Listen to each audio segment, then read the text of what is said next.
Recording in progress.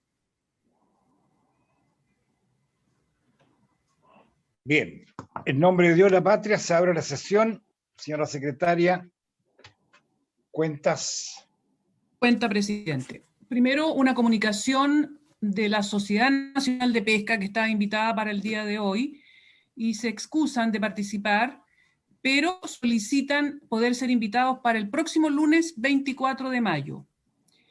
Además, se recibieron 4 solicitudes de audiencia, 3 de ellas ya están invitados para la sesión del próximo miércoles, 19 de mayo, y que son don Miguel Ángel Escobar, presidente del directorio de la Asociación de Industriales Pesqueros del Norte Grande, el doctor Hugo Arancibia, asesor del Centro de Investigación Aplicada del Mar, y el señor Carlos Cepeda, Interempresa de Trabajadores número 1, oficiales de naves especiales de Arica. Ellos ya están invitados para el próximo miércoles.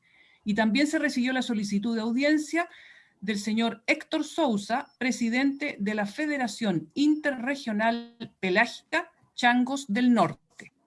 Presidente, todos los invitados para el día de hoy ya están presentes. La señora Rocío Parra, del Centro de Derecho del Mar Pontificia Universidad Católica de Valparaíso, don José Luis Martínez, presidente de la Asociación Gremial de Pequeños Armadores Artesanales, Agapesca, el señor Ricardo García, gerente general de la compañía pesquera Camanchaca, y el señor Leandro Sturla, gerente de la Asociación de Industriales Pesqueros de la Cuarta Región. Nada más, presidente. Muy bien. Entonces, quien se excusó es el señor Ociel Velázquez. Don Ociel Velázquez, exactamente. Presidente de la Sociedad Nacional de Pesca. Ya, muy bien. Así es. Así es. Entonces, los invitados están ya advertidos del tiempo que tienen, qué sé yo, ¿no es cierto? Para la exposición. Para que podamos los senadores hacer algunas consultas al final de sus exposiciones. Entonces, por la lista que yo tengo, le ofrezco la palabra al señor Leandro Sturla, gerente de la Asociación de Industriales Pesqueros de la Cuarta Región. ¿No es así? Correcto. Muy bien. Tiene la palabra, señor Sturla. Muchas gracias.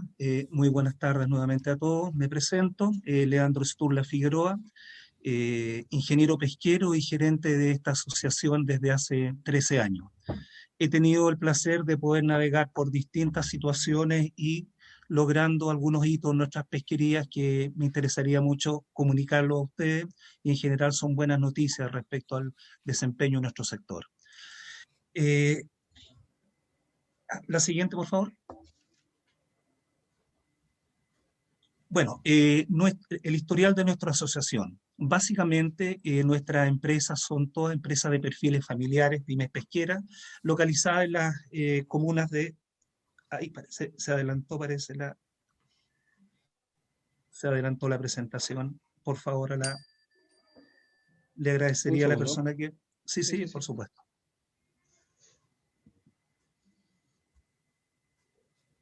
Gracias.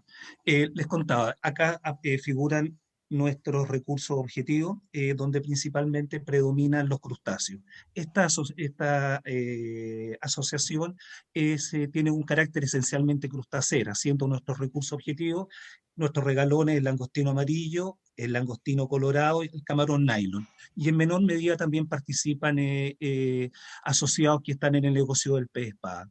Sin embargo, nuestra esencia es ser fundamentalmente crustacero, y el perfil de nuestros socios son empresas familiares con venta entre los 4 y 6 millones de dólares anuales. La siguiente, por favor. Ahora, ¿cuáles son las singularidades de nuestra industria? Tal cual como cito ahí en la presentación, nuestra característica es que somos biomasa y cuotas muy estables. Desde hace 10 años y demás, nuestras cuotas año en año oscilan entre las 3 especies, entre el camarón y ambos langostinos, en los 10.000 años. Perdón, 10.000 toneladas. 10.000...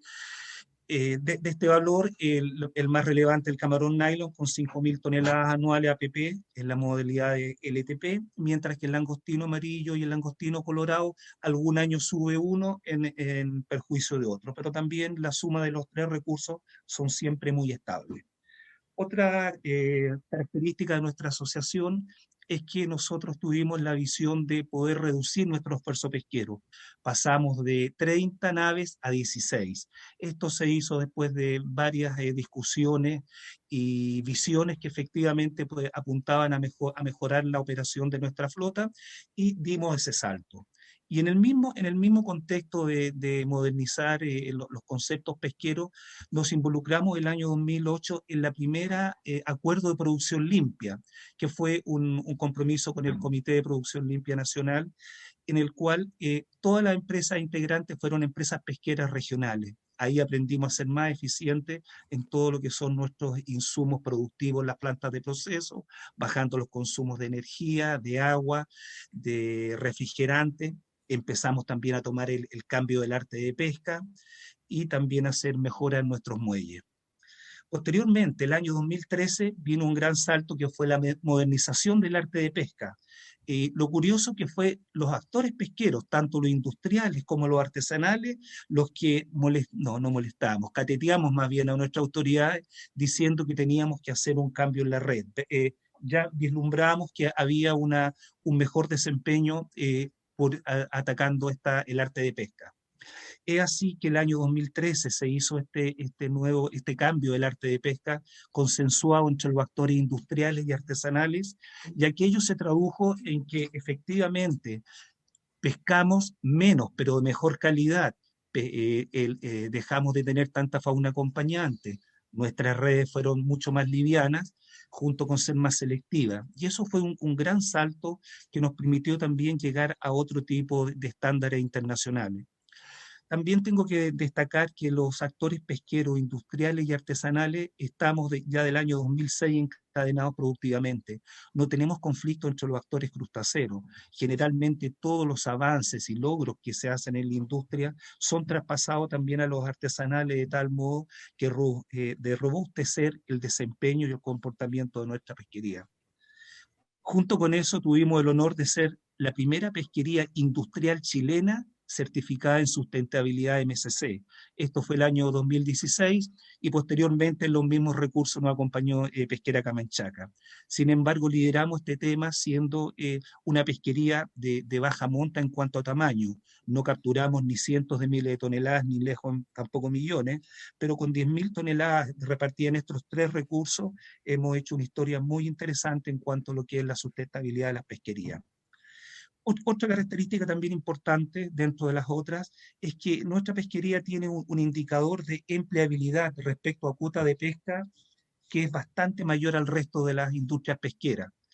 Dado que nuestros productos, nuestros camarones y langostinos son elaborados, son pelados mano a mano, se requiere una cantidad importante de mano de obra en nuestras plantas, donde hay cientos de personas en cada una de las plantas, señoras, jefas de hogar, que por décadas han estado haciendo este trabajo y por décadas también han visto cómo este cambio en el estándar de las redes se tradujo en que ellas tuvieran mejores rendimientos, mejores calidades y también mejores ingresos. La siguiente, por favor. Las amenazas. Ahora, yendo derecho al grano, estimados, hay dos puntos medulares para nosotros. El primero, el que dice relaciones con las licitaciones. Nosotros, por lo que hemos desarrollado en nuestra experiencia, normalmente vemos que las licitaciones favorecen a la concentración de cuotas a favor de empresas de mayores tamaños. Aquello, bueno, tiene una lógica y no nos oponemos a eso, pero sí a sus secuelas. Yo quisiera hacerles ver de que si muy legítimamente un actor pesquero se adjudica las pesquerías las cuales están de crustáceos, por ejemplo, si se licitaran, perfectamente este actor pesquero tendría la libertad de ir a hacer el proceso, la elaboración a otras regiones y estaría en su justo derecho de bajar costos. Sin embargo, en ese escenario se pierde el arraigo de una pesquería con su territorio histórico. Coquimbo sin pesca no funciona. El quehacer pesquero es parte de la tradición coquimbana y efectivamente es una amenaza que a nosotros nos genera mucha incertidumbre. Esto mismo también está asociado con las flotas extranjeras que están operando fuera de nuestro país y eventualmente un cliente, o puede ser nacional o connacional, perfectamente querría quedarse, insisto, con con nuestras cuotas y desarrollar toda su operación en nuestra región, con lo cual nos quita una parte importante de nuestro arraigo pesquero. Junto con esto, haber llegado a estos niveles de operación, hay un clúster funcionando en la región, vinculado a actores pesqueros industriales, artesanales, plantas de proceso, servicios de alimentación, redes, investigación y academia. Hemos construido en estos 30 años un quehacer, un nicho, que obviamente de no continuar sería una pérdida muy, muy significativa para la región. Junto con eso y asociado el tema también de las eventuales licitaciones, nace la pregunta, ¿los nuevos actores demostrarán compromiso con la sustentabilidad como los actores históricos? Nosotros, bueno, he citado algunas cosas de las que hemos hecho grandes aportes en términos de reducir el esfuerzo, de certificar las pesquerías. También fuimos las primeras pesquerías que subieron a bordo investigadores científicos. Incorporamos también la bitácora electrónica. Ahora todas nuestras naves están con las cámaras controlando la operación pesquera. O sea, hay un compromiso real, sostenido y demostrable de nuestra empresa con la pesquería. La siguiente, por favor. Un segundo aspecto y final que son dentro de los más medulares que nos afectan, es la condición geográfica en la cual se da la geografía oceanográfica en la zona norte del país. A diferencia del sur, la zona norte tiene una plataforma continental muy estrecha. La profundidad cae sensiblemente a las pocas millas de navegación, lo que obliga a las naves a operar dentro de las 5 millas.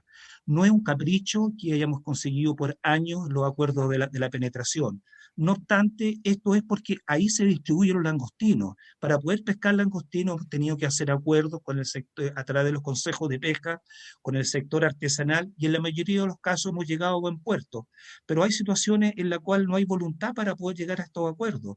Sin embargo, estos acuerdos de perforaciones pesqueras han favorecido el aprovechamiento de los recursos que, de lo contrario, serían insuficientemente explotados. Voy a insistir en un concepto. Los actores pesqueros de la pesquería de crustáceos en la zona centro-norte, ya sean artesanales como industriales, estamos de acuerdo con la perforación y lograr acuerdos. Sin embargo, el sector artesanal crustáceo no tiene opinión ni voto en el Consejo Nacional de Pesca. Y en ese sentido, la propuesta, honorables, sería ideal que este tema lo zanjaran los incumbentes, y no otros actores ajenos a la pesquería de crustáceos, porque en la actualidad puede darse que el representante de lo artesanal en la pesquería de crustáceos sea un señor que legítimamente opere la pesquería del loco, de las algas u otra especie. Sin embargo, no son actores crustáceos que sí están con un horizonte y una película muy, muy clara al respecto. Esto no es un capricho operar dentro de las 5 millas, es la distribución de la especie.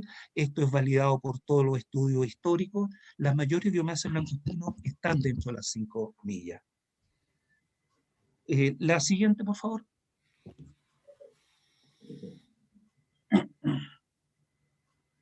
Bueno, aquí resumo un poquito lo que es la realidad de nuestra industria crustácea de la zona norte-centro.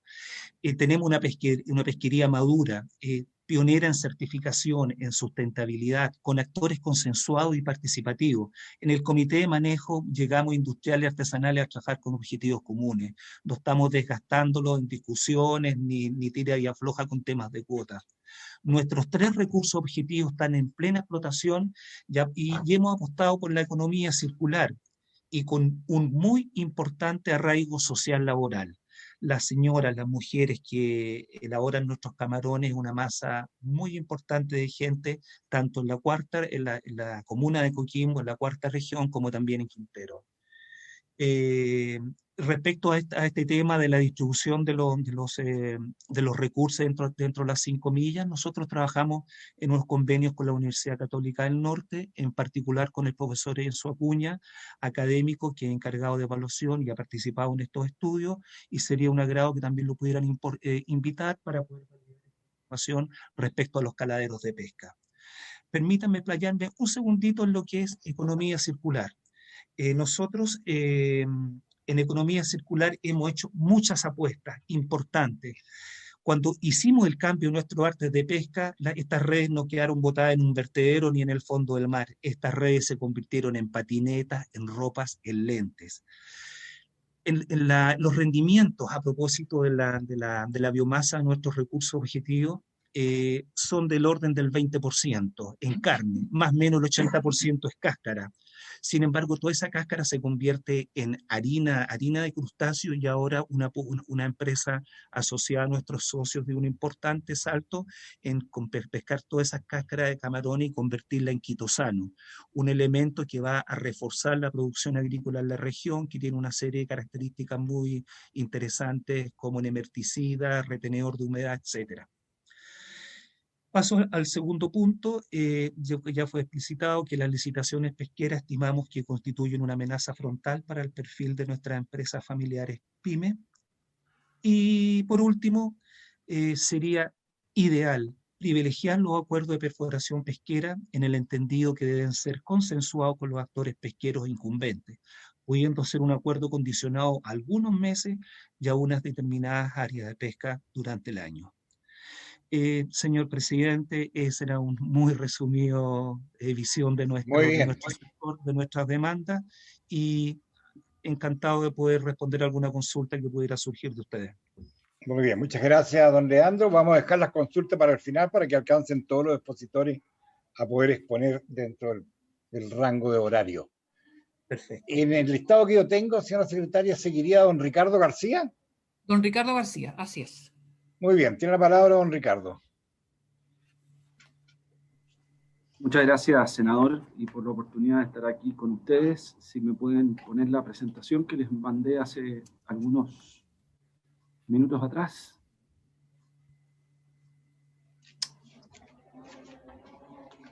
Como digo, mi nombre es Ricardo García, yo soy gerente general de Camanchaca desde hace poco más de 10 años. Camanchaca es una compañía pesquera y salmonera. En la pesca operamos tanto en el norte como en el centro-sur. Y si no me falla la tecnología, aquí con la presentación que le mandé, no sé quién es el que está en eso.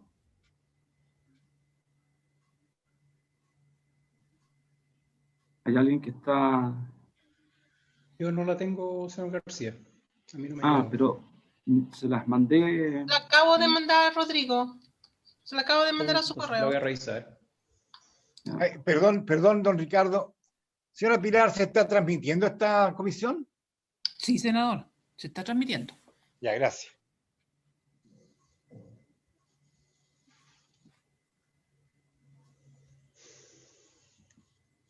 Rodrigo, ¿te llegó ahí? Sí. La voy a compartir ahora.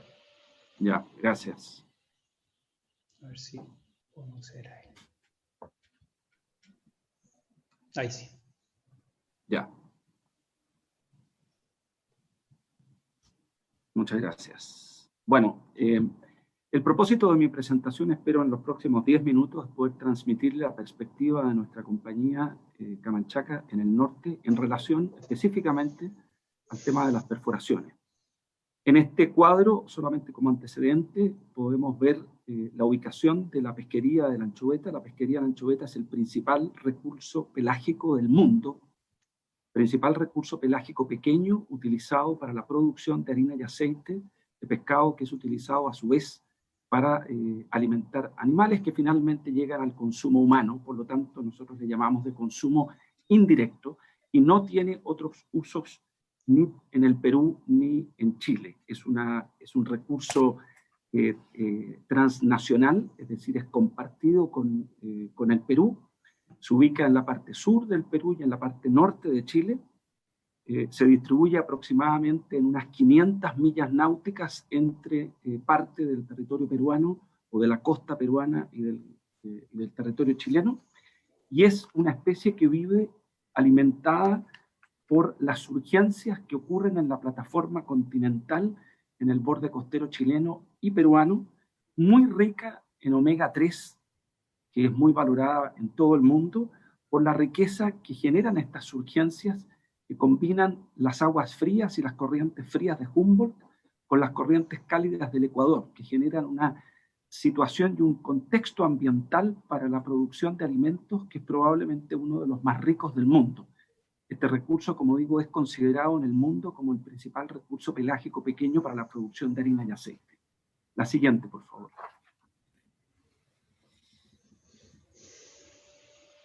Como digo, los pelágicos pequeños como la anchoveta viven donde se generan surgencias de aguas que traen los fitoplancton y los zooplancton, que es la base de su alimentación.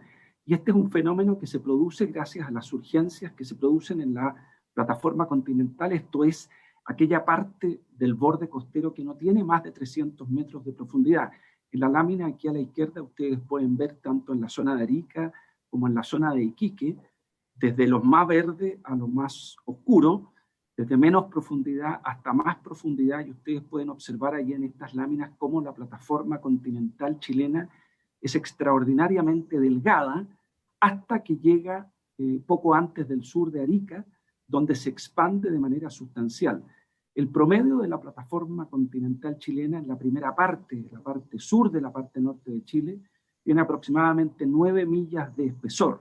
En cambio, cuando llega a Arica y en la primera parte de la zona del Perú, alcanza un espesor de aproximadamente 12 millas. En Arica, por lo tanto, hay una gran base de pesca, dada esta característica muy ancha de la plataforma continental de más de 12 millas, donde se combina una gran base artesanal con una base de pesca industrial. Esto es una situación similar a lo que ocurre en la región del Biobío, por ejemplo, de la zona centro-sur pesquera. Es una situación muy puntual en el norte de Chile. En esta parte, en la primera parte de la plataforma continental chilena, donde está la zona de Iquique, donde la plataforma, como digo, no tiene más de 4 millas, la captura artesanal no puede reemplazar a la captura industrial. Y la razón básicamente es que las capturas realizadas por la industria en el territorio dentro de las 5 millas ocurre en lugares muy alejados de los centros de población, de los centros donde hay plantas que pueden procesar la pesca, y también en aquellos lugares donde hay caletas y puertos que puedan cobijar a las naves artesanales. Hay que entender que las naves artesanales tienen aproximadamente entre 5 y un máximo de 6 horas de navegación para retornar con la pesca desde los lugares donde se produce esa pesca. Eso limita enormemente la distancia y la capacidad de captura de la pesca artesanal en la zona de Iquique, y por eso es que en el caso de Arica, donde hay una buena base artesanal, donde se dan los puertos, donde se da la población y donde se da esa gran plataforma continental de más de 12 millas, se produce esa riqueza de pesca artesanal. Una de las principales razones por las cuales las plantas procesadoras de pesca no pueden recibir pesca artesanal de más de 5 horas de navegación es por la descomposición que genera en las naves el movimiento de las aguas hasta llegar a las plantas donde están las descargas, y por lo tanto cuando la pesca se da más allá de las 5 horas, la pesca llega añeja, podrida, y por lo tanto con una producción de muy baja calidad y con una generación de malos olores en la población. Esa es la principal razón por la cual la pesca artesanal está limitada a aquellos lugares donde hay plantas y donde hay una capacidad también industrial. Aquí la conclusión que quiero sacar de estas láminas es que sin plantas industriales no hay pesca artesanal de la anchoveta, porque como digo, la anchoveta requiere de plantas artesanales, y las plantas artesanales están ubicadas las plantas industriales, perdón, están ubicadas en 2 lugares, en Arica, en Iquique y en Tocopilla. En Arica hay una gran producción, como digo, de pesca artesanal. En la zona de Iquique prácticamente es inexistente, prácticamente no lo hay, y en la zona de Mejillones hay algo intermedio, levemente más alto que en el caso de Arica, pero muy por debajo, levemente más alto de lo de Iquique, pero muy por debajo de lo que ocurre en el caso de Arica. En el caso del sector de Arica, que es interesante estudiarlo, y donde ustedes pueden observar ahí en la lámina donde no hay perforaciones, es justamente una zona donde, dada la existencia de la pesca artesanal, dada la abundancia de recursos disponibles para los artesanales a menos de 5 horas de distancia de las plantas de descarga de pesca, no ha habido en la historia perforaciones. Sin embargo, cuando ustedes van hacia el sur y se encuentran con la zona de Iquique, hay una gran cantidad de perforaciones por la simple razón es que no hay población, no hay caletas artesanales, y los artesanales que operan solo lo tendrían que hacer desde Iquique. Y eso implica que el radio, la distancia a la cual pueden llegar los artesanales desde Iquique es muy limitada. Por eso que Iquique explica muy poco de la pesca artesanal en el norte. Aproximadamente 1 de cada 7 toneladas de pesca, de la pesca artesanal del norte, se da en la zona de Iquique, contrariamente, por ejemplo, a Arica, donde se da aproximadamente 2/3 partes de la pesca artesanal se da en esa zona. La siguiente. Y aquí quiero ir al meollo de nuestro problema como compañía. La resolución de la Corte Suprema que restringe pero no impide a la subpesca definir las zonas de perforación para captura industrial en la zona norte, sustentándose en las leyes Elwin del año 91, Lagos del año 2001 y Piñera del año 2012, reconocen que el área de reserva artesanal puede ser perforada para los efectos industriales de manera transitoria o excepcional. Aquí lo interesante es que la Corte reconoce esto, pero quizás lo que quedó en el camino, en la discusión y en el análisis, es que esta llave, en la cual la ley, tanto en su discusión parlamentaria del año 91, como se reiteró después del año 2001, y nuevamente se reiteró en la discusión del año 2012, establece que solamente puede haber perforación en aquellas circunstancias donde la pesca industrial no es conflictiva con la pesca artesanal o simplemente no la hay. Solamente en esos casos. Viene el origen transitorio de ese, es decir, el legislador, tanto el 91 como el 2001 como el 2012, pensó que la subpesca debía evaluar las condiciones en las cuales se estaba dando la pesca artesanal de manera frecuente, de manera recurrente, para poder verificar si se daba esta doble condición, es decir, no hay conflicto entre pesca industrial y pesca artesanal, o simplemente no hay pesca artesanal. Y esta condición es extraordinariamente valiosa para la zona norte, porque en la zona norte lo que estamos hablando es que la mayor parte de las perforaciones se dan en zonas donde no existe pesca artesanal, ni tampoco puede existirla en el futuro por las condiciones geológicas del borde costero chileno. Si vamos a la siguiente.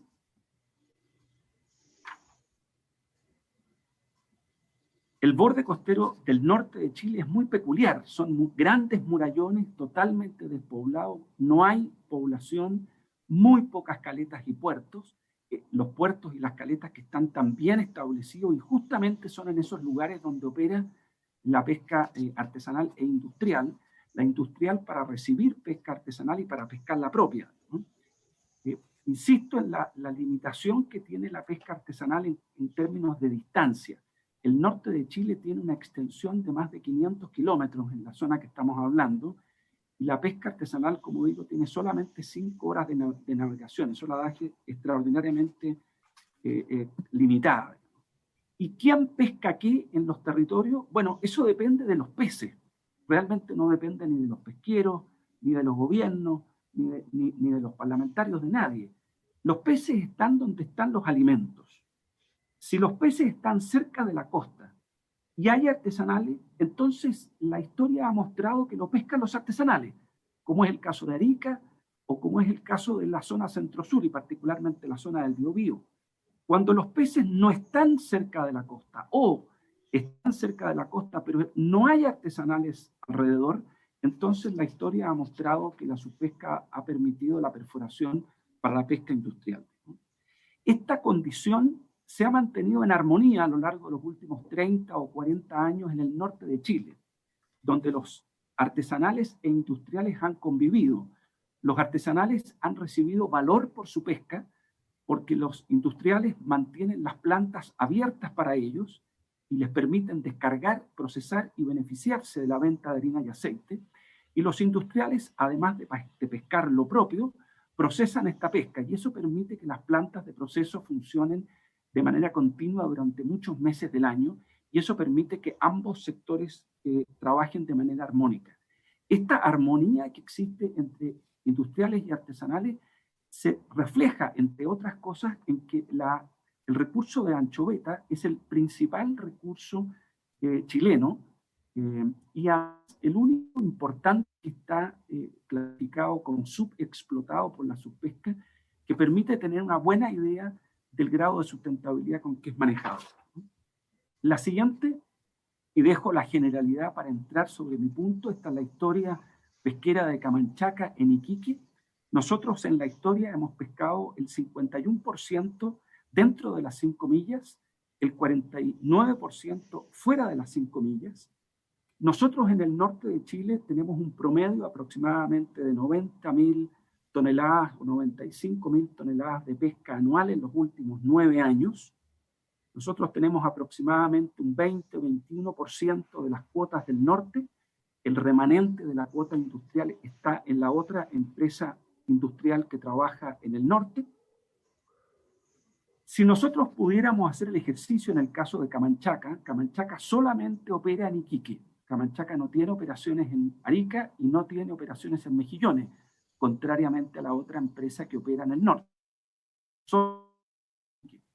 Si nosotros, además de capturar lo que capturamos fuera de las 5 millas desde Iquique, sumáramos la mitad de la captura artesanal que se da en Iquique, que es muy poca, como mencioné, 1 de cada 7 toneladas artesanales se descarga en Iquique.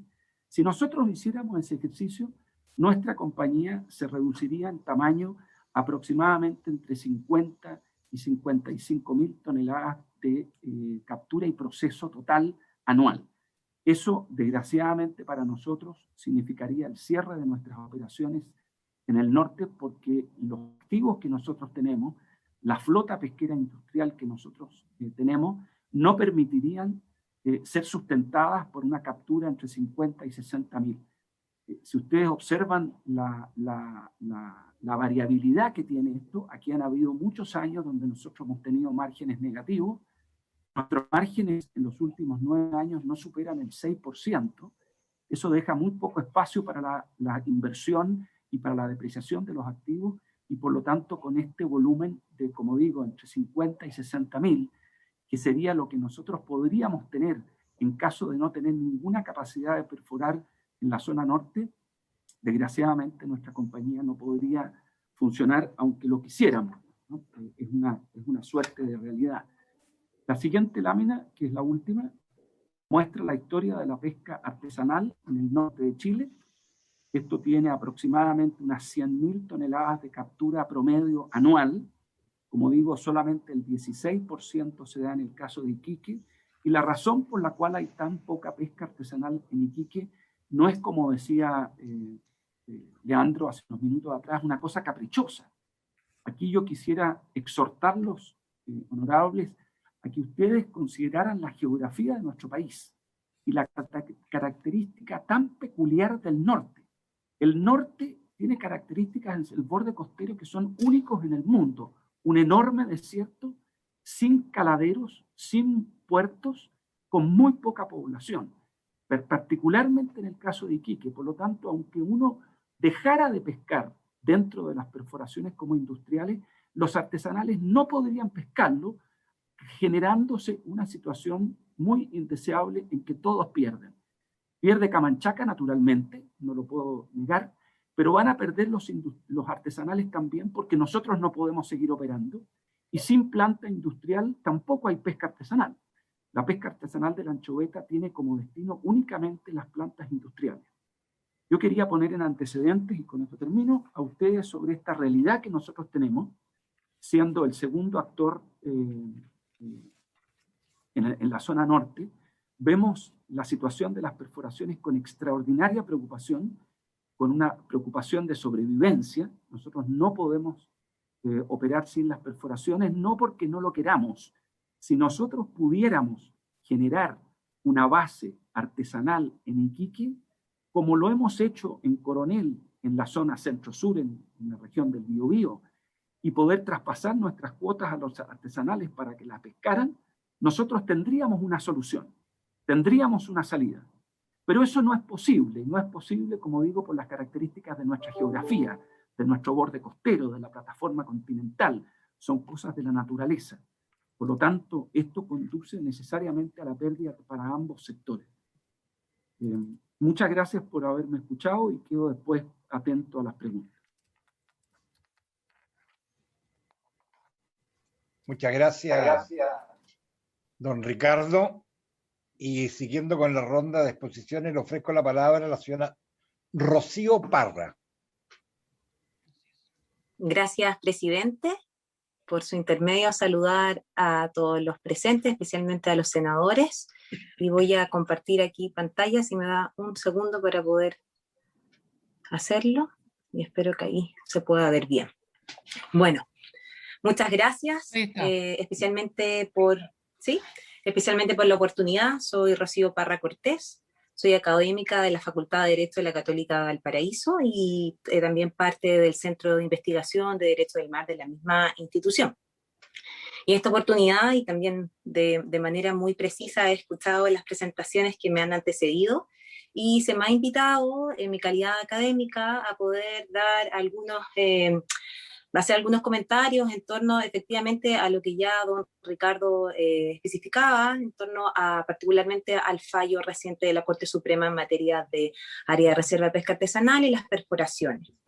Todo esto en el contexto claramente de la tramitación del actual proyecto de ley que modifica la Ley General de Pesca y Acuicultura en lo relativo a la licencia transable de pesca y otras normas pertinentes a pesca ilegal, pero particularmente, obviamente, lo que nos convoca hoy es las modificaciones del artículo 47. Entonces, en ese sentido, yo rápidamente quiero abordar el contexto para detenerme en algunos elementos de fundamento jurisprudencial o fundamentos que ha tenido en consideración la Corte Suprema para poder llegar a la decisión que a principios del mes de abril hizo y para finalmente hacer ciertas menciones que considero que son pertinentes. Entonces, claramente, ya a partir de lo que se ha señalado y a partir de toda la tramitación que se ha llevado a cabo por parte de la comisión, y además en toda la tramitación misma de este proyecto de ley y de los otros conjuntos de proyectos de leyes que se han aunado, creo pertinente hacer mención que el artículo 47 tiene por finalidad establecer una regla general. Y esa regla general, evidentemente, es establecer un espacio delimitado, un área, de reserva para la pesca artesanal y que solo considera en sus incisos tercero y cuarto ciertas excepciones que efectivamente se han llevado a cabo a partir de, como indicaban los expositores anteriores, tanto por acuerdos mismos que han llegado entre las diferentes operaciones de la pesca industrial con la pesca artesanal en los espacios regionales que ya ellos han indicado, y además por una autorización que lleva a cabo la autoridad pesquera, la subpesca, a partir también del informe técnico de los organismos que así establece la ley. Y en ese sentido creo que es pertinente. ¿Por qué hacer esta precisión? Porque particularmente cuando uno revisa la tramitación de la discusión legislativa en torno a este artículo, particularmente el texto que fue aprobado por la Comisión de Intereses Marítimos, también conocida como Comisión de Pesca, ¿no?, constituida por ustedes, honorables senadores, precisó que particularmente el inciso tercero iba a tener este articulado, y dice: no obstante lo anterior, mediante resolución de la subsecretaría, previo informe técnico y con el acuerdo de los pescadores artesanales de la región correspondiente inscrito en las pesquerías respectivas, se permitirá entonces poder realizar esta práctica que se ha denominado perforaciones, ¿no? Eso es lo que todos sabemos y así ha sido acordado en cierta medida, y así también es lo que se consagró a partir de la tramitación. Y el objetivo de esto uno podría entender, y esto es importante ponerle un hito en términos temporales, hasta antes particularmente del fallo de la Suprema de manera formal, que tenía por objetivo dar cuenta de un elemento que particularmente don Leandro hacía precisión, que era contar con esta acuerdo, ¿no? Acuerdo entre los diferentes intervinientes. Y que no se vulnerara entonces la finalidad de la norma en base a malas prácticas que se podrían generar en las instancias llamadas a pronunciarse. Entonces, hasta esto simplemente estoy dando el estado de la cuestión, ¿no? Esto está en el estado de la cuestión hasta antes de abril de este año, y por supuesto que estaba todo el caso tramitándose y conociéndose por la vía judicial, pero hasta ese momento Esto era lo que se había establecido.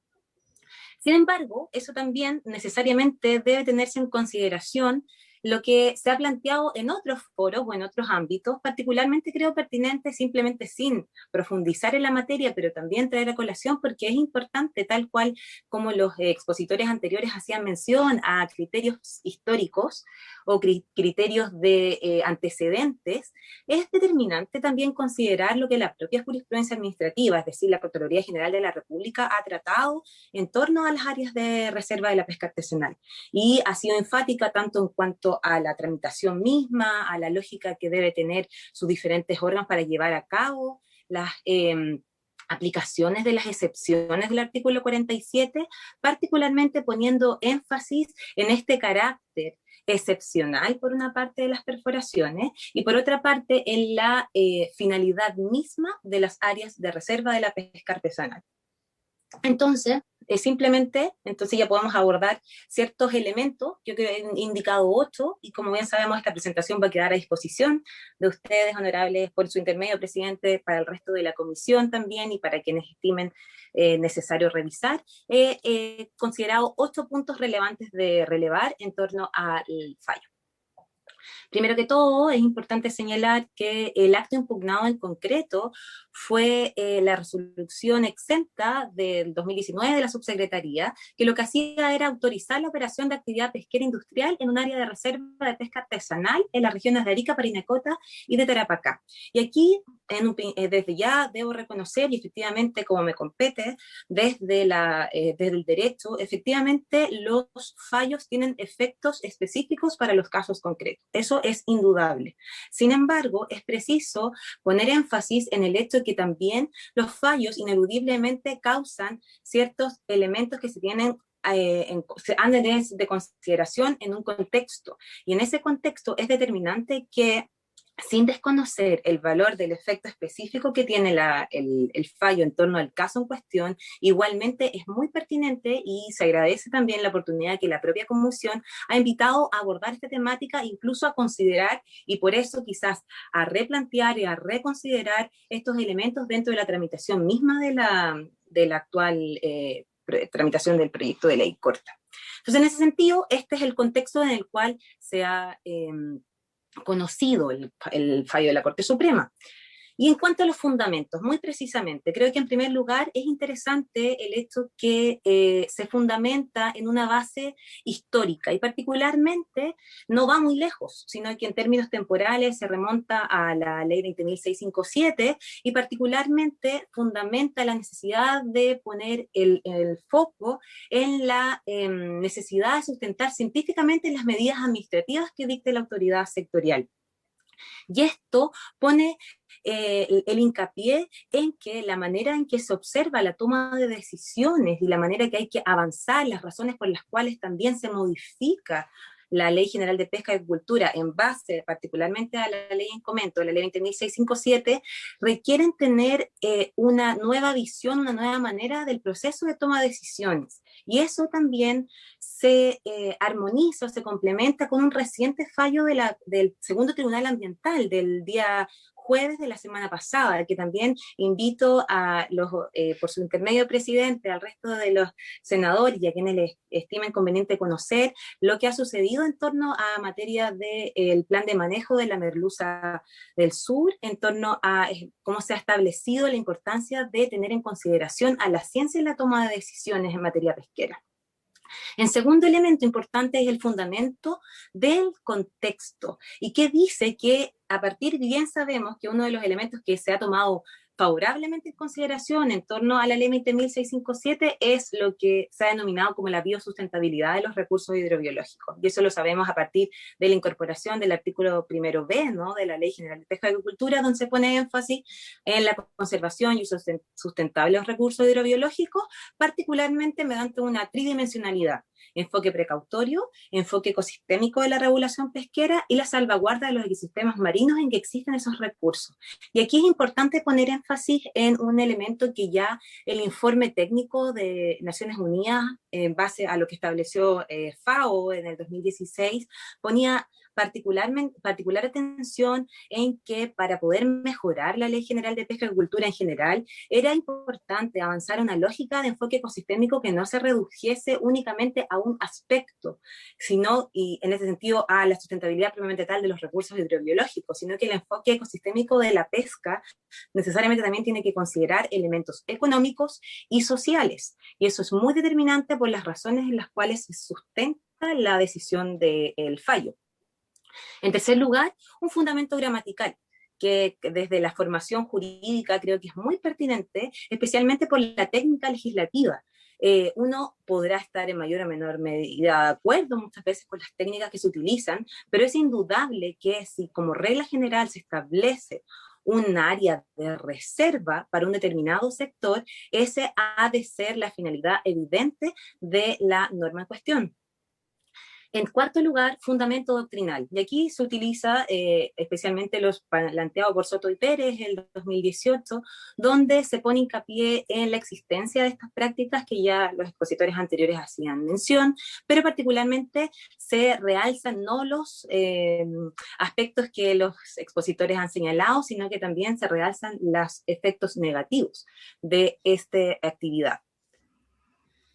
En quinto lugar, en cuanto a la decisión del fallo, se habla de una existencia de arbitrariedad. Y esto es interesante vincularlo inmediatamente con el sexto punto, que es que para parte de los ministros fue más que una arbitrariedad, es propiamente una desviación de poder en sentido estricto. ¿Qué quiere decir esto? Lo que se quiere establecer es que si bien el inciso tercero y el inciso cuarto del artículo 47 establecen excepcionalidades, esas excepcionalidades o incluso de carácter transitorio, como planteaba un expositor previamente, necesariamente han de condecirse con el carácter de la regla general del articulado. Entonces, esto se contradice con el actuar por parte de la autoridad pesquera en tanto ha otorgado una autorización por una temporalidad extensa, de manera reiterada y uniforme, con un grupo específico de la población. Y eso efectivamente es el meollo del asunto. Y esto, para concepto del tribunal, hace desnaturalizar la intención del legislador de establecer una reserva en beneficio de la pesca artesanal. Y ahí el punto 7 es muy pertinente en coherencia con lo planteado, porque señala que la naturaleza jurídica misma de una área de reserva de pesca artesanal sería una acción afirmativa. ¿Qué quiere decir esto? Que es una acción, es una medida que está enfocada especialmente en un grupo de la población, y ese grupo efectivamente es la pesca artesanal. ¿Y en qué se sustenta esto? En un sustento dual. Por una parte, efectivamente garantizar el equilibrio entre la modalidad de pesca artesanal y de pesca industrial, como bien podría ser una perspectiva como la que planteaba Ricardo con anterioridad, eso es y si llegan a acuerdo, como también planteaba Leandro, es una alternativa, pero también ha de considerar la preservación de la biodiversidad y la conservación de los distintos ecosistemas, tal como los dispone los artículos generales de la Ley General de Pesca y Acuicultura. Y en ese sentido, creo que es muy determinante el último punto que se plantea por la Corte Suprema, que es que a la larga lo que se está haciendo a través de la práctica de las perforaciones es una transformación mediante la vía administrativa de una excepción legal contenida en la norma general. Y aquí creo que es muy develador el uso del lenguaje que utiliza la Corte Suprema, porque habla incluso que se trataría de un auténtico privilegio a favor de la pesca industrial y que se extiende por décadas. No es razonable entonces que se perpetuase toda vez que con ello se excepciona la reserva que el ordenamiento jurídico ha establecido de manera explícita en favor de la pesca artesanal. Y ahí también es interesante lo que plantea la finalidad entonces de este elemento de la igualdad ante la ley y la relación con la aplicación de la excepcionalidad de los incisos tercero y cuarto del artículo 47. Entonces, ya para terminar, simplemente poner en antecedentes, por su intermedio presidente, al resto de la comisión, de estos comentarios que creo que son pertinentes tener a la vista. En primer lugar, por un análisis sistemático de la norma, la Ley General de Pesca y Acuicultura establece un artículo primero dentro de todos los artículos que abordan la pesca artesanal, que es el artículo 47. Y este artículo 47 tiene por finalidad establecer un realce de cuál va a ser la mirada que se va a tener en torno al desarrollo de esta actividad, la actividad realizada por la pesca artesanal. Y entonces eso hace que las áreas de reserva de pesca artesanal tengan un valor esencial en el todo de la mirada en que se ve sistemáticamente la Ley General de Pesca y Agricultura. Y esto se vincula ineludiblemente con el artículo, con el primer título, la primera parte de la Ley General de Pesca y Acuicultura misma, que particularmente por la Ley 20.657 establece esto que ya antes hablábamos, que sería esta mirada de biosostenibilidad, biosustentabilidad, que es determinante particularmente si consideramos ciertas ideas que creo que son importantes problematizar a partir de lo expuesto previamente mis antecesores plantearon, particularmente porque se decía que por ejemplo, el fallo recientemente señalado por la Corte Suprema podría generar un gran daño al patrimonio pesquero chileno. Nadie gana. Entonces yo me preguntaría, y sería interesante abordarlo y que la propia comisión, por su intermedio presidente, puedan discutir en torno a qué significa ganar o perder, particularmente desde la mirada de la conservación y el uso sostenible de los recursos hidrobiológicos, considerando, por supuesto, la aplicación del enfoque precautorio, el enfoque ecosistémico de la regulación pesquera, y considerando también lo señalado, por ejemplo, por el informe de la FAO cuando revisó técnicamente la Ley General de Pesca y Agricultura, y la salvaguarda de los ecosistemas marinos en que existen esos recursos. Las áreas de reserva de la pesca artesanal existen con un propósito, y recordemos con el propósito que poníamos, no solamente la vinculación entre los dos grandes grupos que tienen hacen uso y aprovechamiento de estos recursos hidrobiológicos, sino que también tiene una mirada en sí misma de protección, conservación, mantención de estos recursos, no únicamente en torno al aprovechamiento. Y si está sujeto al aprovechamiento, también es importante vincularlos en torno a qué está satisfaciendo ese uso y aprovechamiento. Y finalmente ya hacía mención al proceso de toma de decisiones basado en ciencia, y creo que aquí solamente una pregunta, dejar en antecedente, cuando se habla de la vulneración del principio de juridicidad, que revisando efectivamente los diferentes reacciones que ha producido el fallo, y como ya al principio indicaba, que indudablemente a nivel de ordenamiento jurídico reconocemos que la aplicación del el efecto que tiene un fallo en nuestro sistema efectivamente es relativo, es decir, al caso en concreto y a las partes, es indudablemente que el efecto general que puede producir, y eso es lo que estamos viendo en este momento, por algo estamos debatiendo de esto, a pesar de que la tramitación del proyecto ya había pasado a la Comisión de Hacienda, ¿no? Es porque vemos que es determinante abordar en el contexto general del tratamiento jurídico de este ámbito, que es la pesca, este elemento. ¿Y por qué este aspecto de las perforaciones abre toda una discusión? Es porque efectivamente existe un abordaje necesario desde el principio de juridicidad y de certeza jurídica. Y en ese sentido quiero ser muy precisa, porque muchas veces se utiliza el fundamento de la vulnerabilidad, el principio de juridicidad, en vistas a que se podría estar afectando la actividad económica. El punto es que la actividad económica no es neutra. Y ese carácter de no ser neutro requiere un abordaje para que satisfaga los diferentes intereses, y no únicamente intereses económicos, sino que esencialmente intereses sociales. Por eso también es tan importante que se aborden otras materias, como por ejemplo la plataforma social y otras en el ámbito de la pesca artesanal, pero además intereses ambientales y de sostenibilidad. Por eso es tan relevante aplicar principio precautorio, enfoque ecosistémico y una mirada de sustentabilidad completa.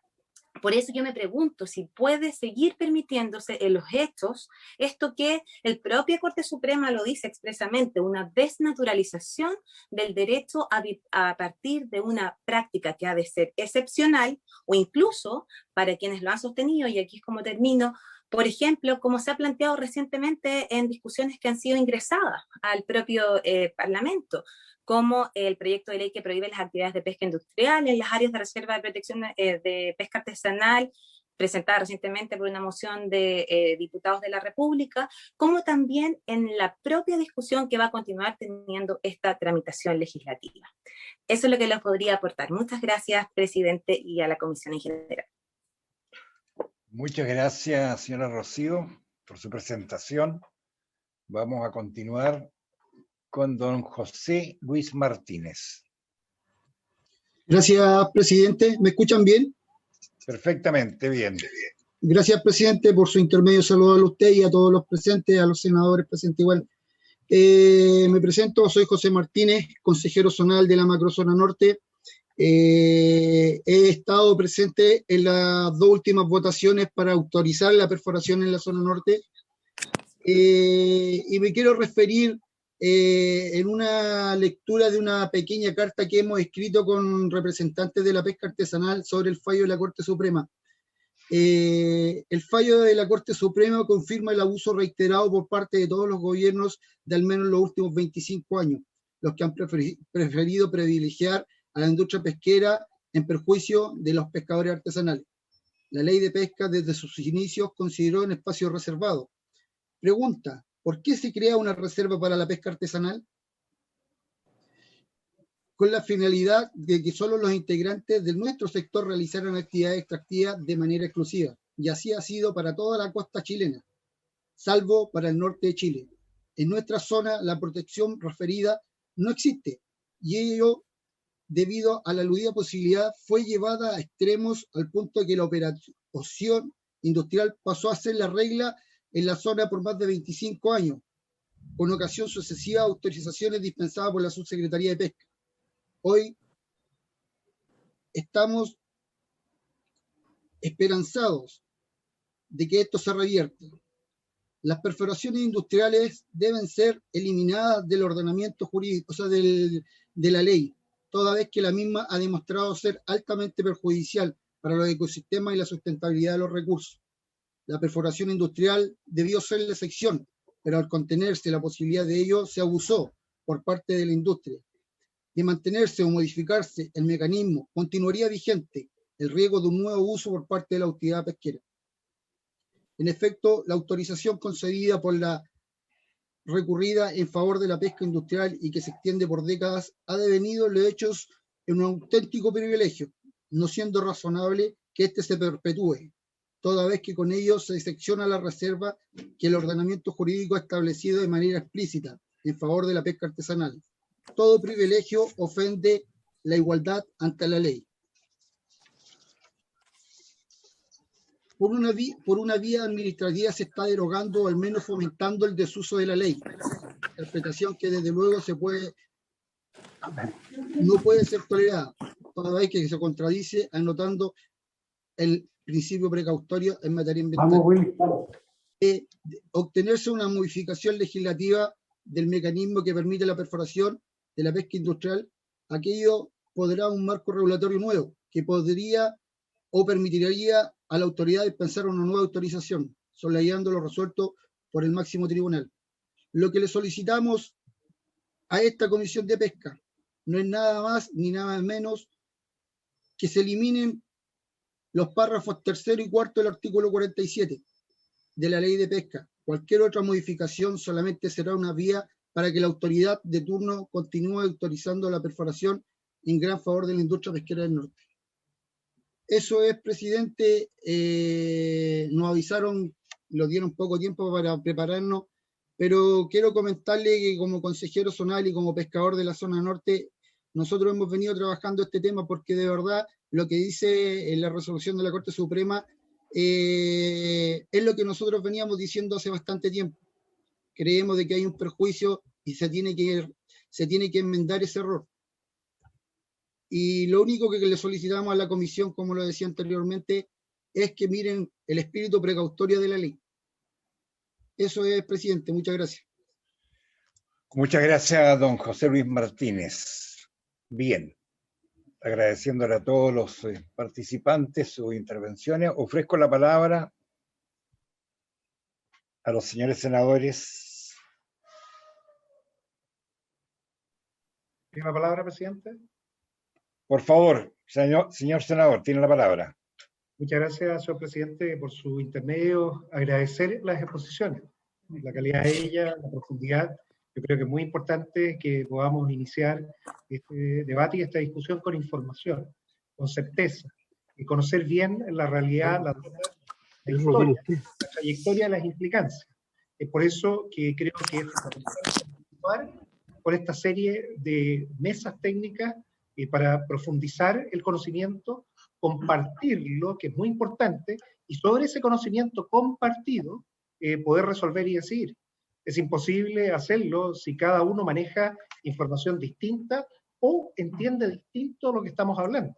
Las perforaciones es un tema técnico, es un tema que está de acuerdo a la forma en que se realizan las extracciones, y obviamente queremos que la legislación quede muy bien redactada. La ley no es otra cosa que una regla que tiene que ser muy clara y después hay que cumplirla. Y para eso existen los entes fiscalizadores, Senapesca y también la Autoridad Marítima. Pero es en esa ley en donde tenemos que trabajar, entender bien este fenómeno, entender la situación que se ha planteado, pero insisto, con la mayor cantidad de información, de datos, de hecho, compartida, de que todos estemos entendiendo lo mismo para así resolver. Habiendo dicho eso, señor presidente, creo que es fundamental considerar en este debate también la división, la clasificación. ¿Quiénes son realmente los artesanales? ¿Qué tipo de pesca hacen los artesanales? ¿Y qué apoyos tiene que darle el Estado para que ellos, en su condición más precaria, puedan estar protegidos? Pero aquellos que ya tienen actividad industrial de cualquier tipo, de micropyme, de pyme, y pueden tener todo lo que se requiere para establecer una relación laboral de acuerdo a los estándares sociales de hoy en día, vale decir, con todas las leyes sociales, con toda la seguridad. Yo creo que nuestra industria pesquera se ha ido desarrollando tanto que no hemos comprendido esto, y hoy separamos dos mundos. Yo creo que es un abanico de alternativas que tenemos, en donde tenemos que identificar a cada uno de ellos, y obviamente regular y normar para que cada uno queden con reglas muy claras. Eso sería, señor presidente, agradeciendo las exposiciones. Voy a manejar toda la información primero antes de poder formular aquellas dudas o consultas que queden de todas las exposiciones que vamos a recibir. Muchas gracias, señor presidente. Dicho. Gracias, senador. Ofrezco la palabra. ¿Algún otro miembro de la comisión? Senador. El senador Sandoval, presidente. Don David Sandoval. Muchas gracias, presidente. Igualmente, saludo a los expositores. Hemos recibido también una serie de informaciones de diversos actores respecto al particular en relación a este punto. Uno de ellos, yo no sé, voy a hacer mención de ellos porque nos pareció relevante escuchar y saber en realidad a quiénes son el Sindicato Interempresa de Trabajadores número 1 de Oficiales de Naves Especiales de Arica.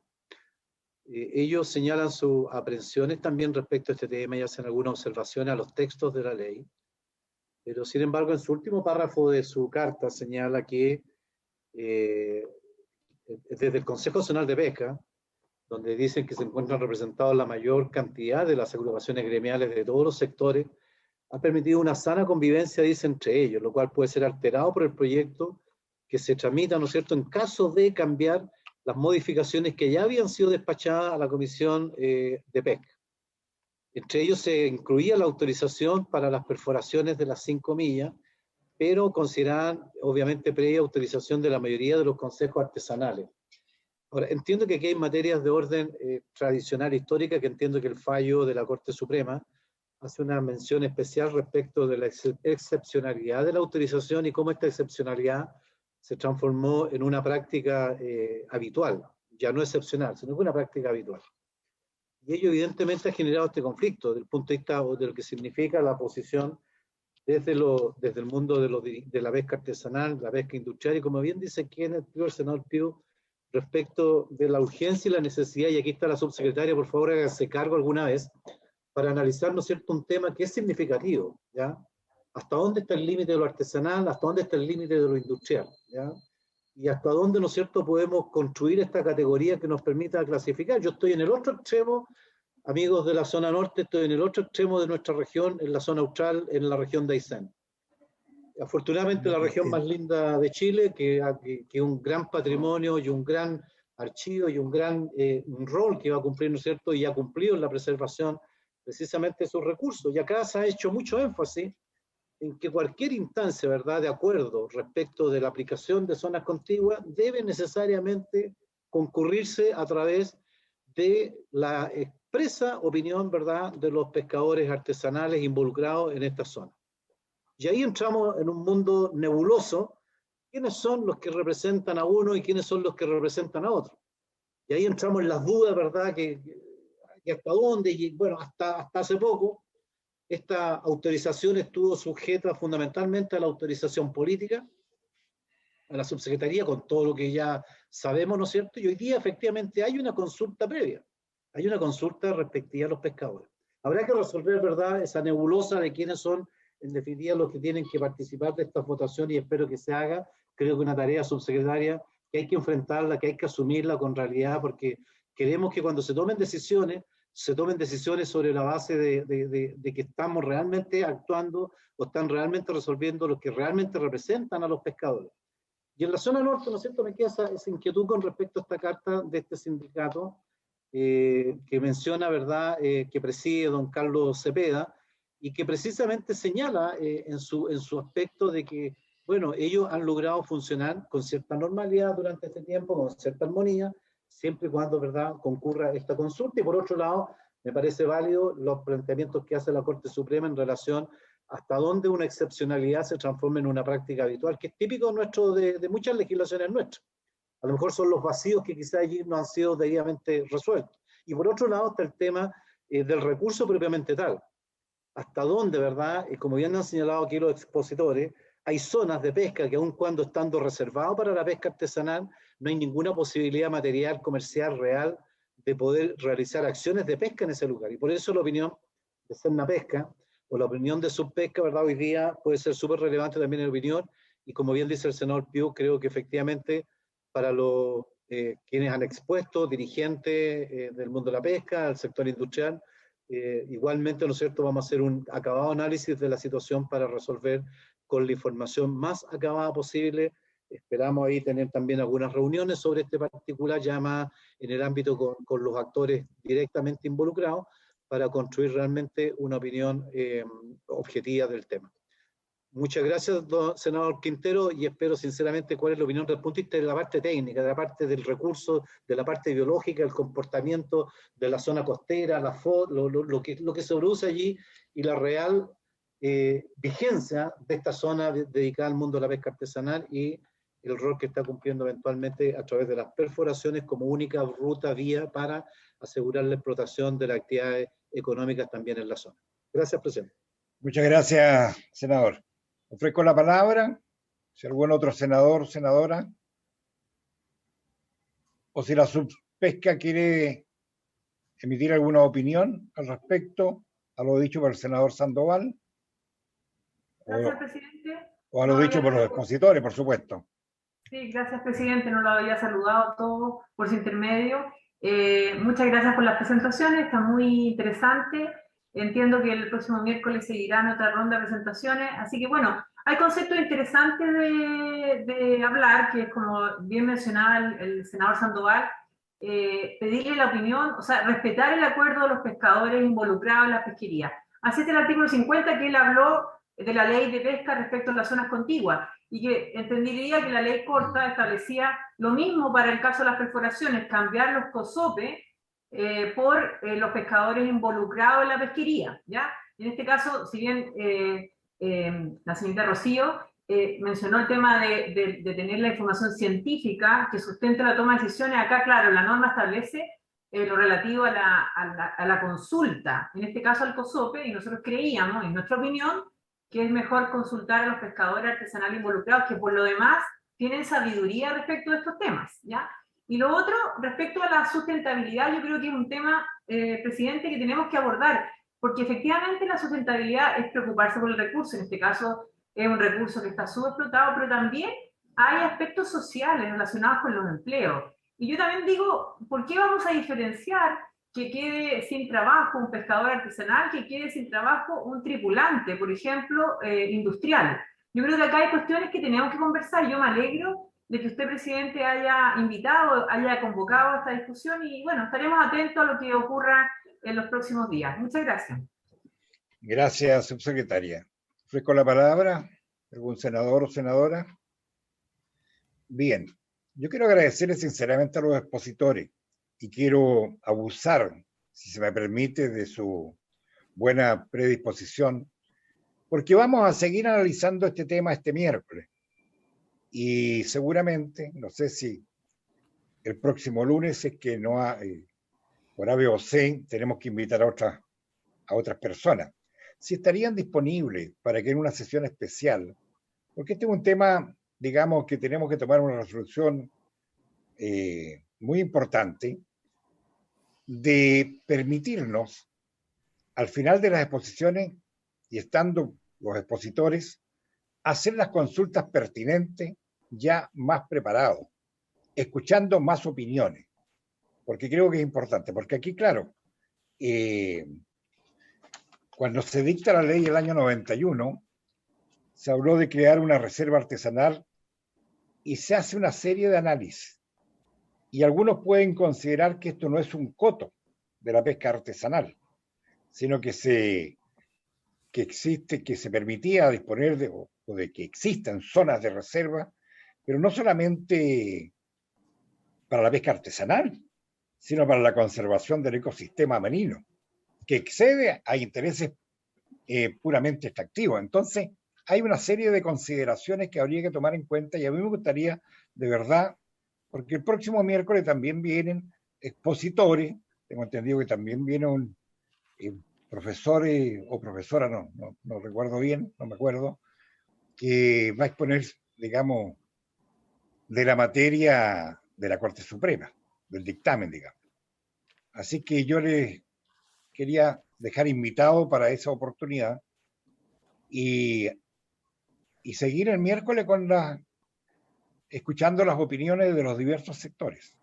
Encantado, senador, por la invitación. Yo creo que tenemos un rol todos nosotros importante. Creo que si puedo dejar un último mensaje, es que muchas veces nosotros, en general, en el mundo, analizamos las cosas desde la oposición de unos contra otros. Y creo que en esta situación en particular, en la pesquería del norte de Chile, tan peculiar y tan característica, no hay conflicto. Y yo digo con toda sinceridad, si la pesca industrial dentro de las 5 millas causara daño, conflicto o reemplazara la pesca artesanal, bien pescada, bien descargada, yo levanto las manos y que lo haga la pesca artesanal. No tengo ningún inconveniente. Nosotros le entregamos un servicio a la pesca artesanal procesando su captura y por lo tanto estaríamos encantados. Pero seamos realistas. En el norte de Chile eso no es posible, porque la tierra fue creada como fue creada, porque nuestras costas fueron creadas como fueron creadas. No hay conflicto, eso es lo que yo quisiera que quede claro. Aquí hay soluciones armoniosas. Muy bien, muchas gracias. De acompañarlo en otra oportunidad. Muy bien, muchas gracias. Tengo entendido que el miércoles están invitados o solicitaron ser escuchados representantes tanto de los industriales como de la pesquería artesanal. Así que vamos avanzando. El propósito de esta comisión es escuchar toda la opinión y evidentemente tomar una determinación con todos los fundamentos en la mano. Muy bien, pues. Reiterando los agradecimientos, no sé, senador Pizarro, ¿está pidiendo la palabra o no? Sí, que quería primero pedirle disculpas por incorporarme de tarde, pero estaba acá en la sede del Congreso en Santiago, con varias otras actividades. Pero a propósito de lo que usted mismo estaba planteando, ¿es posible tener una información, ya sea entregada por el sector de la pesca artesanal o el sector industrial o por Cernapesca, de qué es lo que ha pasado, sobre todo en la zona norte, qué es lo que ha pasado con los recursos? Si ha habido una disminución, ha habido un aumento, se han estabilizado, los comités científicos que han determinado las cuotas se están cumpliendo. ¿Cuál es la situación para saber si efectivamente ha habido en la aplicación casi permanente de las perforaciones en las 5 millas, cuál es la situación de las cuotas y del recurso. Si pudiéramos tener algo más objetivo, al menos a mí me interesaría, porque no conozco exactamente la situación del norte, leí el fallo, entiendo que, como han dicho mis colegas, se refiere a que algo que está autorizado de manera excepcional se ha tomado como permanente. En el caso de mi región es una realidad completamente distinta, pero para nosotros el tema de la posibilidad de un acuerdo de los pescadores artesanales con la pesca industrial, que es chica ahí, porque no es un sector industrial grande, ha funcionado relativamente bien y siempre con acuerdo. Entonces, son realidades muy distintas y me gustaría tener esa información. No Muy sé bien, si la senador. subpesca nos podría entregar. No, muy bien, vamos a pedir todos los antecedentes. Como le digo, acá lo que se trata es escuchar todos los sectores y analizar el dictamen de la Corte Suprema. Muy bien. Reiterando los agradecimientos a todos, habiéndose cumplido el objeto de esta sesión, se levanta. Muchas gracias y nos vemos el miércoles. Gracias, Muy bien. presidente. Gracias, presidente. Presidente. Hasta luego, Pilar. Gracias a todos ustedes. Saludos a todos, saludos a todos los Gracias. expositores.